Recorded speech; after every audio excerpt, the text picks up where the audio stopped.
Hey, my name is Jake, and for the past 4 years, I've been productive for at least 12 hours a day. Now, my definition of productivity is growth, where you're eliminating all procrastination until the end of the day. So basically, not procrastinating. It's getting all of your tasks done as and when you need to do them. Never saying, oh, I'll do that later. Oh, I'll save that for a bit. It's just getting it out of the way and then doing the stuff you want to do. And I spend a lot of time on YouTube because that's my job, right? I gotta watch YouTube to work, kind of. And I have watched a lot of productive videos, how to be more productive, stuff like that. And for the most part, there's some that are great. I look at them and I'm like, this person knows how to give good advice. But 99% of them is the same regurgitated stuff where I don't think it promotes productivity. It's more so healthiness. For example, they'll say you need to eat 3 meals a day and eliminate all sugar. You need to sleep 8 hours a day. You need to exercise for 2 hours a day. Otherwise, you can't be productive. Now, are these things healthy? And are they good for your lifestyle? Sure, probably, right? I don't see why they wouldn't be. But will they make you productive? No. I don't think so. So I want to go over things that just completely disregard the healthiness aspect of it and just talk about how to be more productive. Breaking down tasks into smaller pieces and using the momentum to complete bigger tasks. So I like to call these snowball tasks. I know I'm saying tasks so much, but starting off with something really small and eventually getting bigger and bigger and bigger, like a snowball rolling down a hill until it gets to the huge thing that before you couldn't do because it was so daunting. You were looking at it like, I can't do that. And now, because you have all the momentum, it's super easy. And I'll explain this. Let me use an analogy to start, right? If I gave you an apple, right, and I said, eat this apple. The first thought is not to eat the entire apple in one, because although, yeah, that's going to complete it way faster, it's just impossible. You just can't physically do that, right? But if you slowly eat it piece by piece, you have eaten that entire apple with ease. Does that make sense? You need to do the same thing with your day, because if you just try and do this hard, impossible thing to start off, you're never going to start it. You're never going to get anywhere, right? And to begin, my method for this is a to-do list. And it's not just a simple to-do list where you write on your notes or your Google Doc or your Notion, link it. No, it's a physical to-do list, either on a whiteboard, pen and paper, anything that you can physically tick off, right? Because that's important, all right? That's important. I personally do it the night before because if I wake up in the morning with no motivation whatsoever, at least the guy yesterday who had all that momentum from the previous day, who wrote everything down, he was like, this is the person we want to be. We're going to write it down and you're going to do it no matter your motivation tomorrow. He wrote it down and I wake up and I'm like, I got to do it. I got to do it. And that is really important because some days you'll wake up, right? And you will have so much motivation and you'd be like, I want to get so much done today. But if you don't have a to-do list physically written down, you're not going to use that motivation anyway. It's just going to get completely wasted. It'll be up in the morning. You'll be like, wow, I'm going to get so much done today. I'm going to do the thing where I do the, no, come on. Like you're wasting it. The energy you have is completely wasted. I woke up and I was like, I can't be bothered doing anything today. I want to sleep in. But I look at my whiteboard and I'm like, I got to do that. I got to do those things. So I'm doing those things. It doesn't matter about motivation because that will happen. Some days you'll wake up with a ton. Some days you'll wake up with none.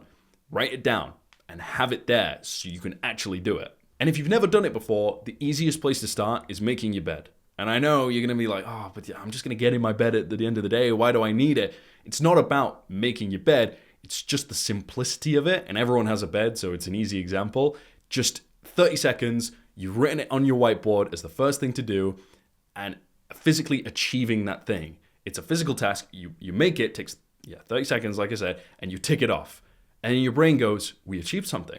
Wow, we achieved something today. We can achieve more. Maybe your next thing is showering. That takes 5 minutes. Okay, now that's a 5-minute task. Done, right? And it gets slowly builds up to the bigger tasks. I can't tell you what your tasks will be because everyone wants different things. but figure out the simplicity of them, right? And put the hardest ones at the end when you have the most motivation and just slowly build up to them. And you'll get there in no time. Being single-minded. So to complete any task, you need to have full focus. I don't mean 5 minutes on, really focused, check phone. 5 minutes on, check phone.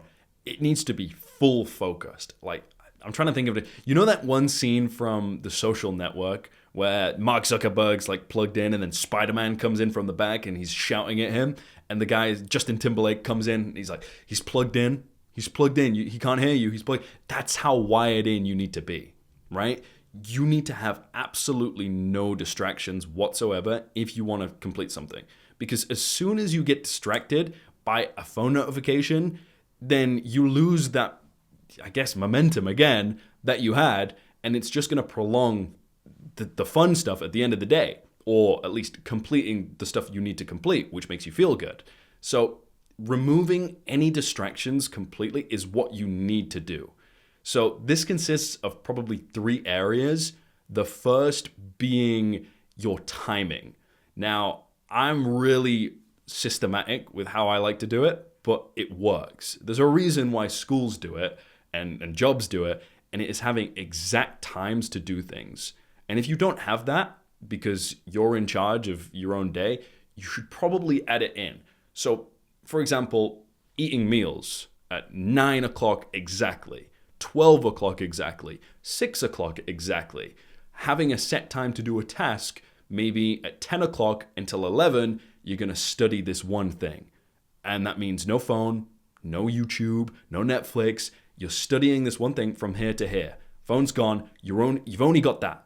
That is what you need, because without it, you're just going to be like, oh, well, I can do an hour, and I kind of did an hour. I can check my phone, and I checked my phone, and that probably wasted only like 5 minutes, when in reality, it wasted pretty much all of it, and you got nothing productive done whatsoever. So, first thing, have set times. The next thing would be environment, right? You need to have a set environment of where you do things. It doesn't have to be a set place. For example, I have my office here. In my office, there's no funny business. It's just work, right? I come in here and I do my work. There's no phone. I don't come in and watch YouTube. I don't go on YouTube and start watching fun stuff or Netflix or movies. This is purely for work. Because as soon as I walk in this door, my mind goes, okay, work, right? As soon as I walk out the door, no more work, right? I can do whatever, right? If I go into the kitchen, I eat. It doesn't have to be a set room though. It could be like a set place you sit on a table. This is my seat, right? This is my seat to study. This is my studying seat. You know what I mean? You just need that environment. Or it could be all the way to like go to a library. Go to a library because I study here. If that works for you, that works for you. It's the best thing though. You need environment. What was the third thing? Oh yeah, just no distractions. No distractions whatsoever, which kind of ties into everything. But it being no phone. Phone is the most important thing. Everybody goes on their phone nowadays, and it is just trying to pry attention. That's literally my job as well. I know that sounds so ironic, but I make videos where I'm trying to gain people's attention. The amount of tactics people use to get your attention, especially companies with algorithms and everything, the only way to stop is to completely remove it for that set period of time. Doesn't mean you have to stop enjoying yourself and watching Netflix and watching movies or hanging out or texting people. You just need to do it at allocated times, and usually that is once you have completed your tasks for the day completely. So have those 3 things and do that.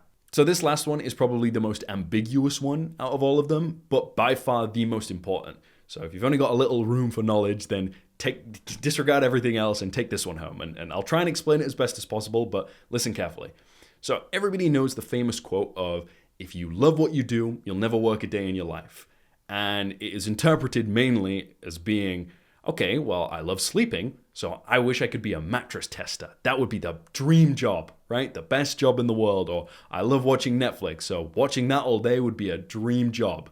No, or at least I don't think so. I think it's supposed to mean different. I think it is treating tasks instead of rewarding yourself at the end of them, it is rewarding yourself in your mind by doing them. So if I do an hour of strenuous work where I'm like, this sucks, right? I'm treating that as a job. And at the end of it, but I go, oh, but at the end, I get to watch Netflix, right? I get to watch TV, which is what I want to do. Now, every single day, I'm going to go into work going, well, at least I've got the end of the day. At least I got Friday where I can not do my work. Then it becomes work. But if I wake up every day and I go, I get to do this. I get to study today. I get to do my work because I know from previous experience, or I've seen other people who have done it, which I'll go into after, it's worth it. It's so worth it. And I get to do it. And I'm enjoying this. You're not tricking your brain. That's the best thing. You're not suddenly going, haha, idiot brain, you thought that 2 hours of work we did was fun? No, it was actually work and I was lying to you, right? You're actually enjoying it because language is not only the way that we communicate with other people, it's the way we communicate with ourselves. So if you say to yourself, I get to do this, then suddenly it becomes fun. For example, if you're doing the dishes, right? You're doing the dishes, you're like, I really want to do the dishes today. And then your mum comes along and she's like, you got to do the dishes.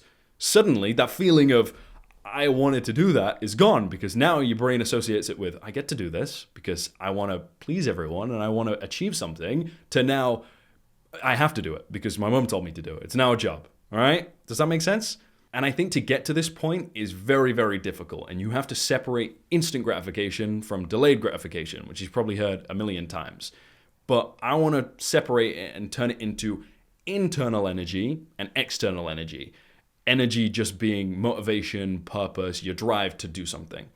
So internal energy is what you want to strive for.